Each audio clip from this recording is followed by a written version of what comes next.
La maison sentait exactement comme je m'en souvenais. Pas bon, pas mauvais, juste familier de cette manière viscérale qui vous serre la poitrine. De la poussière et du vieux bois, et quelque chose de légèrement sucré, comme le fantôme des sachets de lavande de ma mère qui persiste encore dans les murs. Je me suis tenu dans l'embrasure de la porte, la main sur le cadre, les clés pendantes à mes doigts, incapable de faire ce premier pas à l'intérieur. 3 mois depuis la mort de maman, 18 ans depuis papa, et me voilà, à 42 ans, à me sentir à nouveau comme une enfant. L'agent immobilier avait été compatissant mais ferme. Le marché était bon. La maison avait besoin de travaux, mais les fondations étaient solides, l'emplacement correct. Avec quelques rénovations, je pourrais en obtenir un prix raisonnable. Elle m'avait remis une liste d'entrepreneurs, ses ongles manucurés claquant contre le papier. J'avais acquiescé, souri, remercié, mais je n'avais appelé personne depuis des semaines. Je ne pouvais pas vraiment expliquer pourquoi cela ressemblait à une trahison. Quand j'ai finalement franchi le seuil, le silence s'est précipité vers moi. Pas le genre paisible, le genre lourd, plein d'attentes. Chaque pièce contenait des souvenirs comme des prisonniers, la cuisine où papa s'asseyait avec son café, fixant le vide par la fenêtre, le salon où maman tricotait et faisait semblant de ne pas remarquer ses longs silences, ma chambre d'enfant à l'étage, probablement encore tapissée de posters décolorés de groupes que j'avais oublié avoir aimés. J'avais embauché une équipe pour commencer par la cuisine. Juste la cuisine, me disais-je, une pièce à la fois, pas à pas. Le contremaître, un homme trapu nommé Miguel aux yeux bienveillants, avait fait le tour avec moi, prenant des notes. Il a souligné les dégâts des eaux, le câblage obsolète, la nécessité de nouvelles cloisons sèches à plusieurs endroits. J'ai acquiescé, n'écoutant qu'à moitié. Quand il est arrivé au mur entre la cuisine et la salle à manger, il l'a tapoté avec ses phalanges. Celui-ci n'est pas porteur, a-t-il dit. On pourrait l'ouvrir, donner une impression d'espace plus grand, plus moderne. Bien sûr, ai-je dit. Comme vous le souhaitez. Je n'étais pas là quand ils ont commencé. J'étais retourné à mon appartement en ville, me disant que je viendrais jeter un coup d'œil tous les 2 ou 3 jours. Les laisser travailler en paix. Laisser la maison se transformer en quelque chose de vendable, quelque chose qui ne fasse pas mal. Mais Miguel m'a appelé 3 jours après. Madame Porter, désolé de vous déranger, mais nous avons trouvé quelque chose que vous devriez probablement voir. J'ai fait le trajet en moins de 2 heures, mon esprit tourbillonnant de possibilités, moisissures, dommages structurels, amiante, quelque chose de coûteux et de compliqué. Je répétais des arguments avec la compagnie d'assurance quand je suis arrivé et que j'ai vu Miguel et 2 de ses hommes debout dehors en train de boire du café sous le faible soleil de l'après-midi. Tout va bien, ai-je demandé en sortant. Miguel a posé sa tasse. Oui, rien de dangereux, juste inhabituel. Venez, je vais vous montrer. Le mur de la cuisine était à moitié démoli, les montants exposés comme des côtes. La poussière flottait dans la lumière oblique de la fenêtre, rendant l'air doré et épais. Miguel m'a conduite vers une section où ils avaient retiré une plaque de plâtre. Juste là, a-t-il dit, en pointant. Derrière l'endroit où se trouvait la plaque de plâtre, nichée dans l'espace entre 2 montants, se trouvait une boîte métallique, petite, peut-être de la taille d'un livre à couverture rigide. Elle était soigneusement enveloppée dans de la toile cirée, délibérément, comme si quelqu'un avait voulu qu'elle survive. Nous ne l'avons pas ouverte, a dit Miguel. Nous avons pensé que c'était personnel. Mes mains tremblaient quand je l'ai prise. La toile cirée était rigide, jaunie. Quand je l'ai déballée, la boîte en dessous était en acier ordinaire, fermée par un loquet, mais non verrouillée. Je suis resté là à la tenir, soudainement effrayé. Vous voulez de l'intimité, a demandé Miguel doucement. J'ai acquiescé sans le regarder. Quand l'équipe est sortie, je me suis assise sur le sol poussiéreux et j'ai ouvert la boîte. À l'intérieur, il y avait une seule feuille de papier pliée une fois. Le papier était vieux, les bords doux, la couleur d'un thé léger. J'ai reconnu l'écriture avant même de lire les mots, l'écriture carrée et soignée de papa. Il avait écrit à l'encre noire, en appuyant fort comme s'il voulait s'assurer que ça dure. Le message était court, si tu lis ceci, regarde au sous-sol. C'était tout. Pas de signature, pas de date, pas d'explication. Juste ces 7 mots. Je les ai lus 3 fois. 4. 5. Mon cœur battait trop vite. Le sous-sol.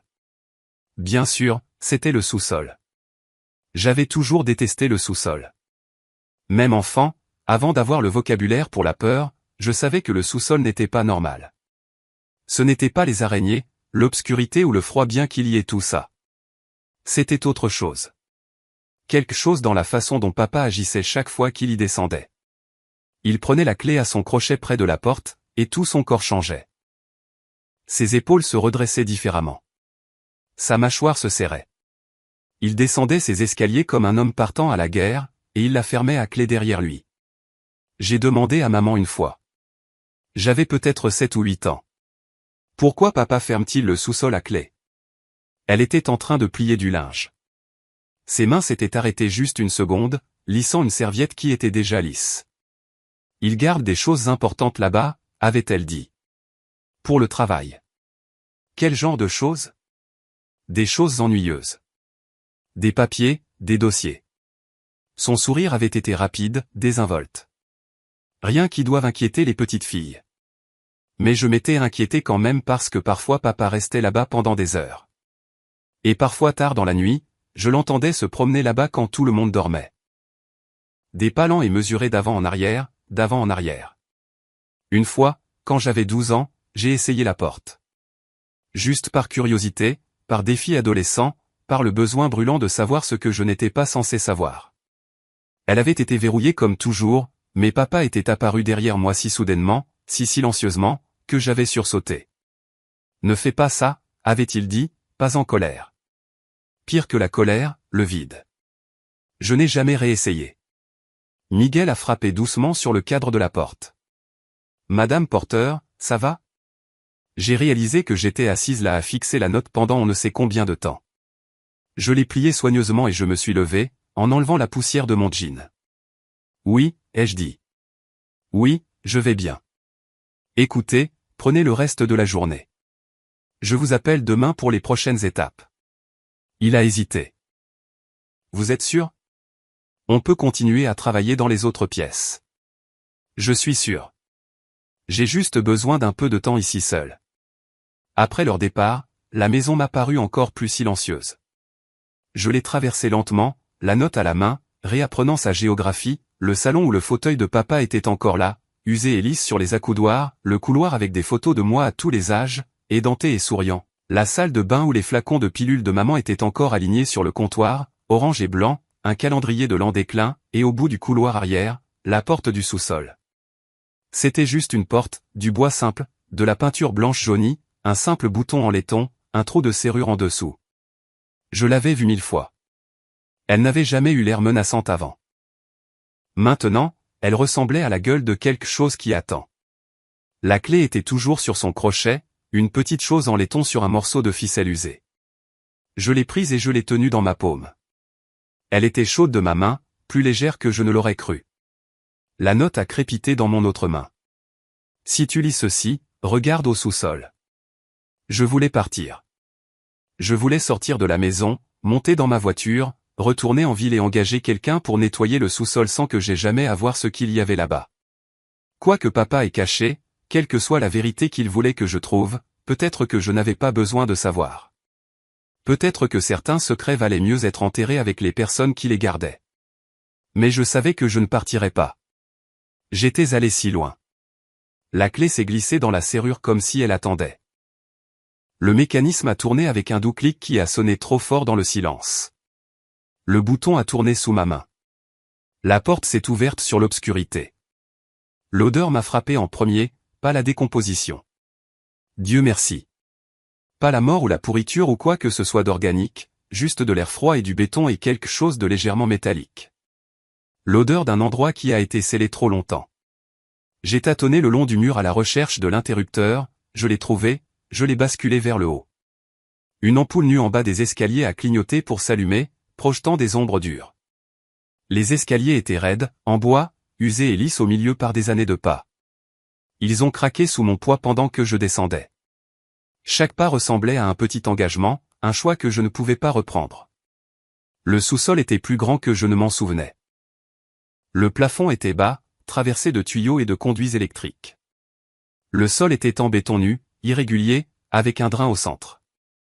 Les murs étaient en pierre et en mortier, vieux, probablement d'origine de la maison, et partout de la poussière, épaisse et intacte, à l'exception des empreintes de pas. Elles menaient des escaliers au coin le plus éloigné, une traînée dans la poussière comme un chemin dans la neige. Je les ai suivies d'abord avec mes yeux, puis avec mes pieds, ma respiration devenant superficielle. Dans le coin, recouvert d'une bâche tachée de peinture, il y avait quelque chose de rectangulaire, quelque chose de grand. Je savais ce que c'était avant d'enlever la bâche. Une partie de moi l'avait toujours su. Une armoire à dossier, haute, grise, 4 tiroirs, institutionnelle, le genre que l'on voit dans un bureau, pas dans le sous-sol de quelqu'un. Le tiroir du haut était étiqueté de l'écriture de papa, 1983 à 1987. Le deuxième, 1988 à 1992. Le troisième, 1993 à 1997. Le quatrième, 1998 à 2007. L'année de ma naissance était 1983. L'année de la mort de papa était 2007. Toute ma vie, triée et classée. J'ai ouvert le tiroir du haut avec des mains qui ne me semblaient pas être les miennes. À l'intérieur, il y avait des dossiers, des douzaines, en manille et usés. Chacun étiqueté avec un nom que je ne reconnaissais pas. J'en ai sorti un au hasard, Sarah Mitchell, âgée de 7 ans. Dernière vue, le 14 juin 1984. Statut, retrouvé décédé. À l'intérieur du dossier, il y avait des coupures de journaux, jaunes et cassantes. J'ai reconnu le journal, notre gazette locale.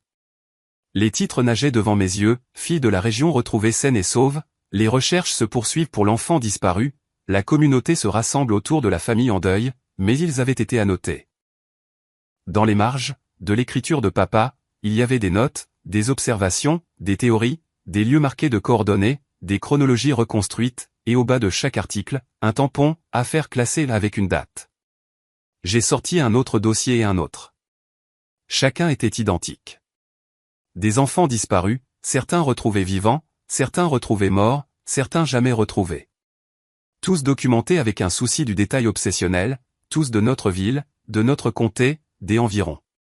Mes jambes ont cédé. Je me suis assise lourdement sur le béton froid, le dossier s'échappant de mes mains. Papa suivait la trace des enfants disparus depuis 24 ans. Je ne sais pas combien de temps je suis restée assise là. Le temps semblait étrange, liquide. L'ampoule nue au-dessus de ma tête projetait mon ombre longue et déformée sur le sol. Lentement, comme quelqu'un se déplaçant dans l'eau, j'ai commencé à reconstituer le puzzle, les longues heures au sous-sol, la porte verrouillée, la façon dont il se taisait parfois, fixant le vide, inaccessible, la gestion prudente de maman de mes questions, ses douces déviations, la façon dont papa regardait les nouvelles avec une intensité qui me faisait peur, se penchant en avant, les mains jointes, la mâchoire serrée. J'ai pensé aux fois où il disparaissait pendant des jours. Voyage de travail, disait maman, les lèvres pincées. Il sera bientôt de retour. Et il revenait toujours, mais différent, plus silencieux, plus distant, comme s'il avait laissé une partie de lui-même quelque part. J'ai ouvert le deuxième tiroir. Plus de dossiers, plus de noms, plus d'enfants. Les dates se rapprochaient du présent. Les notes devenaient plus détaillées. Dans le troisième tiroir, j'ai trouvé des cartes. Des douzaines, des cartes de comté, des cartes d'État, des relevés topographiques, tous annotés avec des épingles de couleur, des cercles, des X. Certaines zones étaient fortement hachurées en rouge. D'autres avaient des grappes d'épingles comme des blessures, et sous les cartes, un journal. Je l'ai sorti avec des mains tremblantes. La couverture était en cuir simple, usée et douce. Je l'ai ouvert à la première page. Je ne peux le dire à personne, mais je dois faire quelque chose. La date était mars 1983, 3 mois avant ma naissance. J'ai lu à la lumière de cette ampoule nue, assise sur le sol froid pendant que la maison se tassait autour de moi. Une soirée s'est transformée en nuit au-delà des fenêtres du sous-sol. Le journal était la confession de mon père, son manifeste, sa tentative de donner un sens à quelque chose qui n'en avait pas. Il a commencé avec une fille nommée Emma Cole. Elle avait 6 ans. Elle a disparu de sa cour avant en plein jour pendant que sa mère était rentrée pour répondre au téléphone. Mon père avait été le premier policier sur les lieux. Il avait été flic. Je le savais vaguement. Il avait pris sa retraite avant que je sois assez âgé pour me souvenir de lui en uniforme. J'avais vu son badge une fois dans un tiroir alors que je cherchais des piles, mais nous n'en avons jamais parlé.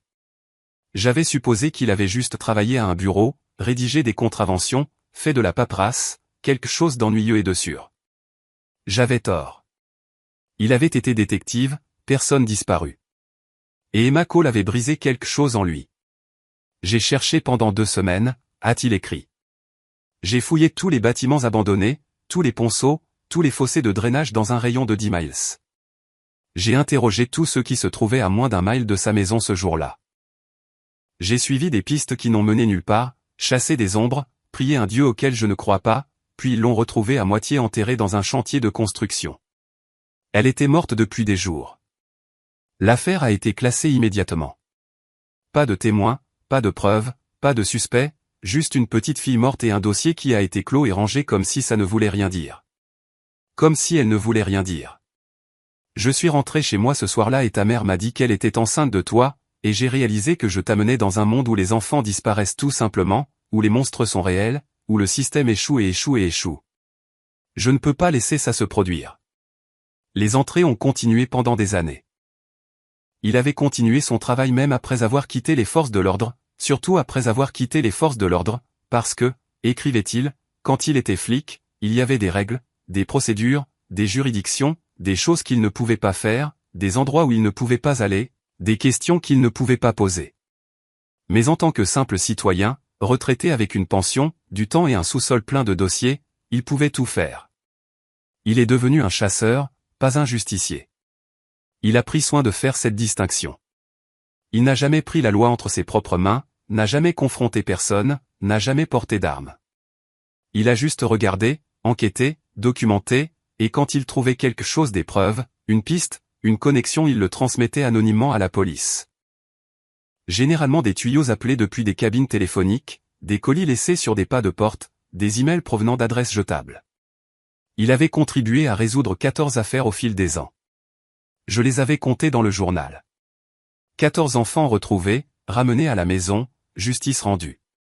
14 familles ayant obtenu des réponses, une conclusion, ou au moins une fin à l'incertitude. Mais il y en avait eu 37 autres. Des enfants qu'il avait recherchés mais jamais retrouvés. Des noms et des visages qui hantaient les pages. Des photos découpées dans des journaux.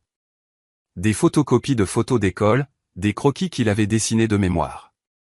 Il les gardait tous, absolument tous. Je ne peux pas les sauver, avait-il écrit dans une entrée de 1995. Je sais que la plupart d'entre eux sont déjà partis. Mais je peux témoigner. Je peux m'assurer qu'ils ne sont pas oubliés. Je peux m'assurer que quelqu'un continue à chercher, même si ce n'est que moi, même si je suis le seul à me souvenir. Il y avait une entrée datée de la nuit de mon 10e anniversaire. Je me souvenais de ce jour. Nous avions eu un gâteau, de la glace. Papa avait semblé distant, distrait. Il était parti tôt au sous-sol, disant qu'il avait du travail à terminer. Mélissa a 10 ans aujourd'hui, avait-il écrit. Le double chiffre. Elle est si intelligente, si brillante. Elle m'a montré son bulletin scolaire, et j'ai eu l'impression que mon cœur allait exploser de fierté. Mais ensuite, je suis descendu ici et j'ai regardé les visages sur le mur, et j'ai pensé, ils étaient tous la fille de quelqu'un, eux aussi. Ils ont tous eu des anniversaires. Ils ont tous eu des parents qui les aimaient. Comment lui parler de ça? Comment lui expliquer que son père passe ses nuits dans un sous-sol rempli de fantômes? Que je fais ça parce que je ne peux pas supporter l'idée que ça lui arrive. Que chaque enfant que je ne parviens pas à retrouver me donne l'impression de la trahir? Je ne peux pas lui dire. Je ne pourrai jamais lui dire. Mais il me l'avait dit. Finalement, de la seule façon qu'il connaissait. Au fond du 4e tiroir, sous un dossier daté de 2 semaines avant sa mort, j'ai trouvé une autre enveloppe. Celle-ci était épaisse, scellée à la cire. Mon nom était écrit sur le devant de son écriture, Mélissa, si tu es arrivé jusqu'ici, lis ceci en dernier. J'ai brisé le sceau avec des doigts tremblants. À l'intérieur, il y avait plusieurs pages couvertes recto-verso de son écriture. L'écriture était plus tremblante que dans le journal, moins assurée. Il avait écrit ceci vers la fin. Chère Mélissa, si tu lis ceci, je suis parti. Et tu as trouvé l'œuvre de ma vie. Je suis désolé. C'est la première chose que je dois dire. Je suis désolé pour les secrets. Je suis désolé pour la distance. Je suis désolé pour chaque fois que tu as essayé de me joindre et que j'étais ailleurs, perdu dans tout ça. Je suis désolé de n'avoir pas pu être le père que tu méritais. Mais je ne suis pas désolé pour le travail lui-même. J'ai besoin que tu comprennes ça. Chaque heure que j'ai passée ici était une heure passée à essayer de rendre le monde un peu plus sûr pour toi. Chaque enfant que j'ai aidé à retrouver était un avenir pour lequel je me battais, ton avenir, un monde où les monstres perdent plus souvent qu'ils ne gagnent. Je sais que tu auras des questions, pourquoi ne te les-je pas dit? Pourquoi ne l'ai-je pas dit à ta mère? Elle savait, d'ailleurs, pas tout, mais assez. Elle n'a jamais approuvé, mais elle a compris. Elle a compris que j'étais brisé d'une manière qu'elle ne pouvait pas réparer. Je ne te l'ai pas dit parce que je voulais que tu aies une enfance. Je voulais que tu croies que le monde était sûr, que les mauvaises choses arrivaient à d'autres personnes dans d'autres endroits. Je voulais te protéger de la connaissance que je portais. Et je voulais te protéger de devenir comme moi, obsédé, consumé, incapable de lâcher prise. Mais maintenant tu es adulte, et je suis mort, et tu mérites la vérité. J'ai laissé des instructions dans une enveloppe séparée à l'intérieur du premier tiroir, scotchée au fond. Il y a 3 affaires que je n'ai jamais résolues. 3 enfants qui sont toujours portés disparus. Si tu veux continuer le travail, les preuves sont toutes ici. Si tu veux tout remettre à la police, j'ai inclus les coordonnées d'un détective en qui j'ai confiance. Si tu veux tout brûler et ne plus jamais y penser, je comprends. C'est ton choix maintenant. Ton fardeau, si tu le veux, ou ta liberté. Mais sache ceci, je t'ai aimé à chaque instant, chaque jour. Même quand j'étais ici, surtout quand j'étais ici, tu étais la raison pour laquelle je continuais. Tu étais ma preuve que de bonnes choses existent dans le monde. Qu'il y a quelque chose qui vaut la peine d'être protégé. J'espère que tu pourras me pardonner. J'espère que tu pourras comprendre. Et j'espère que quoi que tu choisisses, tu sauras que tu n'as jamais été un secret. Tu as toujours été la vérité à laquelle je me suis accroché dans l'obscurité. Avec amour, papa. Je suis resté assise sur le sol du sous-sol jusqu'à l'aube, lisant et relisant la lettre jusqu'à ce que j'ai mémorisé chaque mot. Autour de moi, les dossiers, les cartes et les photos formaient une cartographie de la perte, une géographie du chagrin. C'était mon héritage. Quand la lumière à travers les fenêtres hautes est passée du noir au gris puis alors pâle, j'ai fini par bouger. J'avais les jambes engourdies. J'avais mal au dos.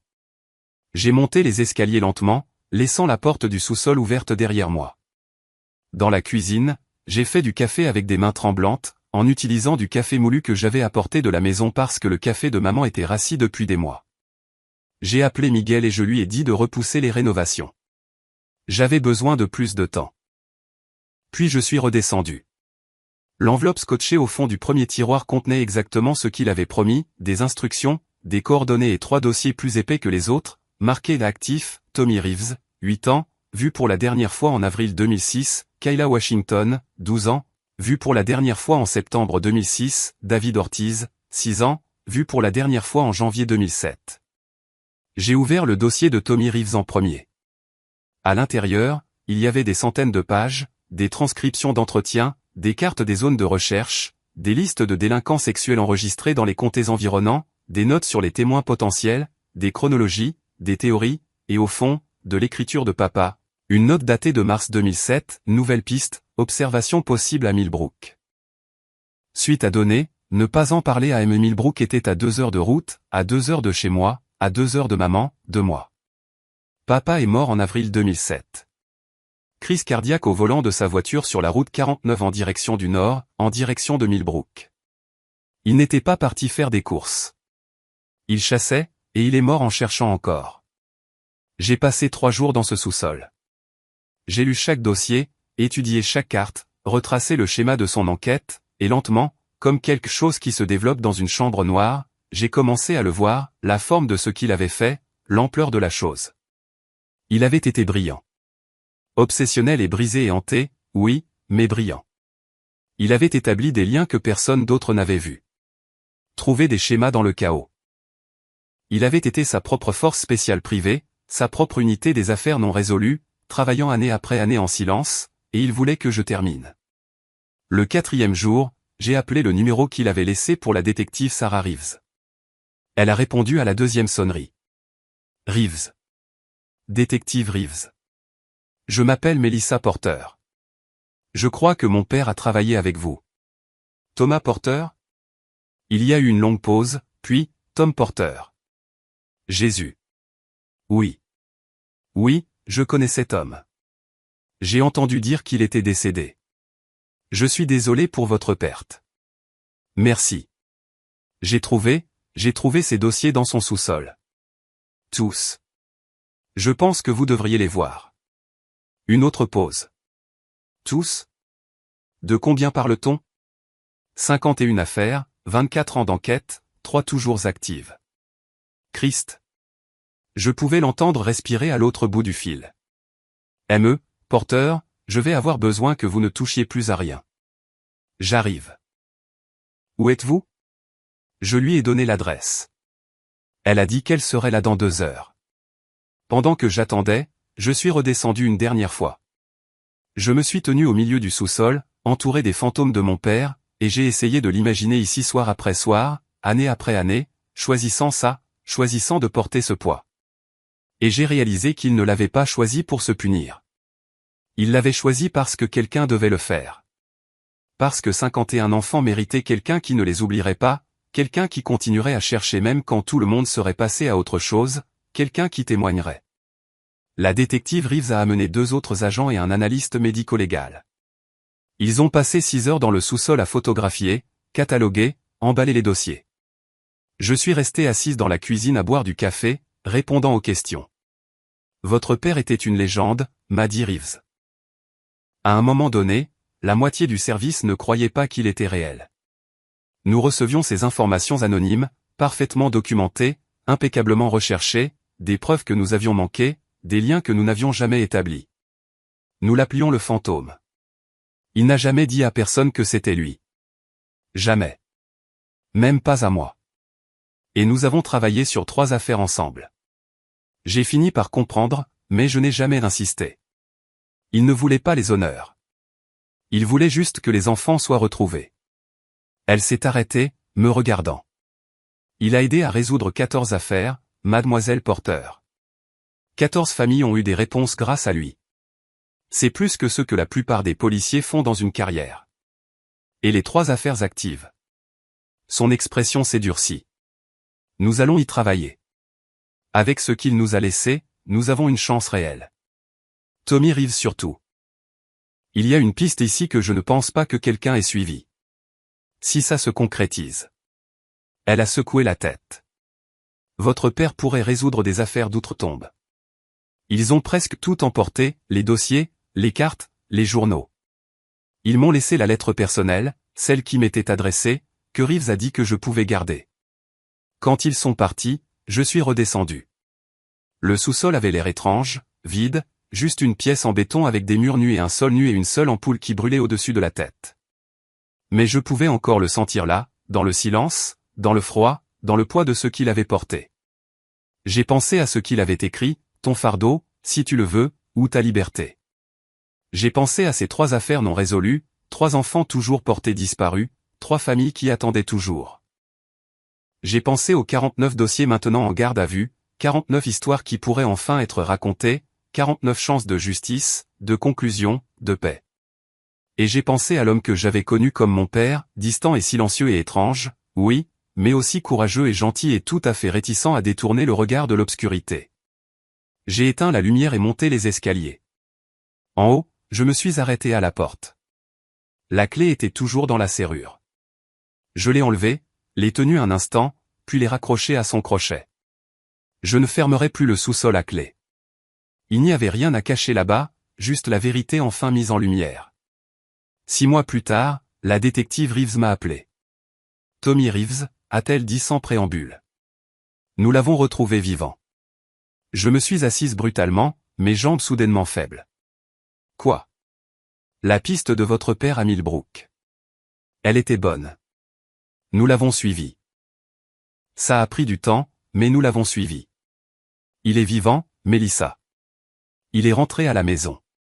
Je ne pouvais pas parler. Ma gorge était trop serrée. Je pensais que vous devriez le savoir, a continué Reeves.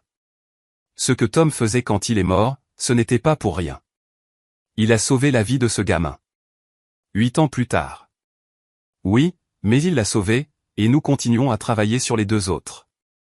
Nous n'abandonnons pas. Quand j'ai raccroché, je suis allé à la boîte que j'avais gardée. À l'intérieur se trouvait la lettre de papa, froissée à force d'être lue. Je l'ai dépliée une fois de plus. Chaque enfant que j'ai aidé à retrouver était un avenir pour lequel je me battais, ton avenir. Je comprenais maintenant. Il ne fuyait pas loin de moi. Il courait vers quelque chose, vers un monde où les enfants rentraient à la maison, où les monstres perdaient, où quelqu'un veillait dans l'obscurité pour que le reste d'entre nous puisse dormir en sécurité. Il avait été le fantôme, la légende, le gardien silencieux. Il avait été mon père. Et enfin, après toutes ces années, je le connaissais. J'ai fini par vendre la maison, mais j'ai gardé la clé du sous-sol. Elle est maintenant sur mon bureau à côté d'une photo de papa datant de mon enfance. L'une des rares photos où il sourit, regardant directement l'appareil photo, me regardant. Parfois, quand je lis les nouvelles, je pense à lui, aux dossiers qu'il gardait, aux enfants qu'il a retrouvés, à ceux qu'il n'a pas retrouvés. Et je pense que quelqu'un doit se souvenir. Quelqu'un doit témoigner. Le fantôme m'a appris ça. Mon père m'a appris ça. Et maintenant, à ma manière, je le transmets, pas dans un sous-sol rempli de dossiers, pas avec des cartes et des enquêtes et une vigilance obsessionnelle, mais avec la mémoire, avec la vérité, avec la connaissance que l'amour ressemble parfois à l'absence, et que le sacrifice ressemble parfois à la distance, et que l'héroïsme se produit parfois en silence, sans témoin, sans souvenir, sauf par les fantômes. Il voulait que je le sache à la fin. Il voulait que je comprenne. Et c'est le cas.